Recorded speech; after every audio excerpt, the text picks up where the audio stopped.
Il y a un an, il n'y avait qu'un champ. Depuis le mois d'avril, un village de 10 hectares se dresse au cœur du département. Baptisé Kingoland, ce parc compte une douzaine d'attractions.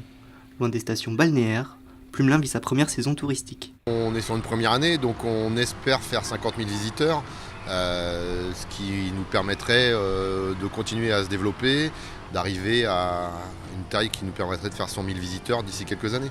L'objectif, c'était de pouvoir drainer les gens de tout le département, même limite Côte d'Armor, limite Finistère, limite Ille-et-Vilaine. Après, en fait, on ne peut pas fonctionner qu'avec les locaux, donc en fait, on espère bien que les touristes quitteront la plage une journée pour venir passer une journée à Kingoland. Déjà plus de 12 000 visiteurs se sont pressés dans les montagnes russes et le bateau pirate de Kingoland. Un chiffre pas si étonnant, les premiers parcs du même genre sont à des centaines de kilomètres. S'il est encore trop tôt pour estimer son impact sur l'économie locale, les soutiens de la région et du département à hauteur de 200 000 € ont permis la création de plus d'une trentaine d'emplois.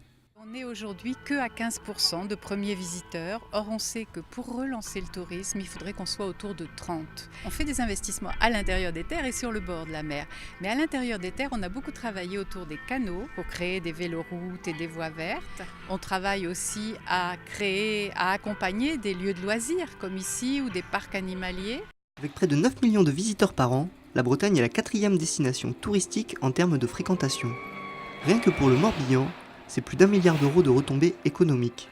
Une opportunité pour Kingoland qui restera ouvert jusqu'à la Toussaint.